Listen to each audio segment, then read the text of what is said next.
ಗೀತಾ ಧಾರಾವಾಹಿಯಲ್ಲಿ ಮರುದಿನ ಗೀತಾ ಮತ್ತು ವಿಜಿ ರುದ್ರಾಪುರಕ್ಕೆ ಹೊರಟು ನಿಲ್ತಾರೆ.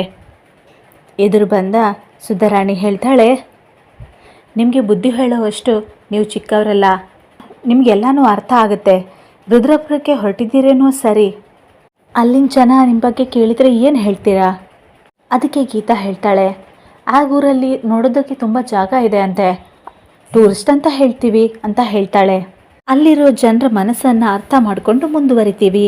ಅದಕ್ಕೆ ಸುಧಾರಾಣಿ ಹೇಳ್ತಾಳೆ, ಅಷ್ಟು ಸುಲಭವಾಗಿ ಬಗ್ಗೋ ಜನ ಅಲ್ಲ ಅವರು. ಅದಕ್ಕೆ ವಿಜಯ್ ಹೇಳ್ತಾನೆ, ನಾವು ಹಾಗೆ ಅಲ್ವೇನಮ್ಮ, ಸುಲಭಕ್ಕೆ ಸೋತು ಬರೋ ಜನ ಅಲ್ಲ. ಅದಕ್ಕೆ ಚಂದ್ರಿಕಾ ಹೇಳ್ತಾಳೆ, ಹಾಗಂತ ಸಮಸ್ಯೆಗಳನ್ನು ಮೈಮೇಲೆ ಹೇಳ್ಕೊಳ್ಳೋದಕ್ಕೆ ಹೋಗಬೇಡಿ, ಒಂದು ಸ್ವಲ್ಪ ತೊಂದರೆ ಆಗುತ್ತೆ ಅಂತ ಗೊತ್ತಾದರೂ ವಾಪಸ್ ಬಂದುಬಿಡಿ. ಅದಕ್ಕೆ ಗೀತಾ ಮತ್ತು ವಿಜಯ್ ಆಯಿತು ಅಂತ ಹೇಳ್ತಾರೆ. ಆವಾಗ ಶೇಖರ್ ಹೇಳ್ತಾರೆ, ಏನೇ ಅವಶ್ಯಕತೆ ಬಿದ್ದರೂ ಫೋನ್ ಮಾಡಿ ಅಂತ ಹೇಳ್ತಾರೆ. ಅದಕ್ಕೆ ಆಯಿತು ಅಂತ ಹೇಳಿ ವಿಜಯ್ ಮತ್ತು ಗೀತಾ ಸುಧಾರಾಣಿ ಹತ್ರ ಅಮ್ಮ ಆಶೀರ್ವಾದ ಮಾಡಿ ಅಂತ ಆಶೀರ್ವಾದ ತಗೊಂಡು ಅಲ್ಲಿಂದ ಹೊರಡ್ತಾರೆ.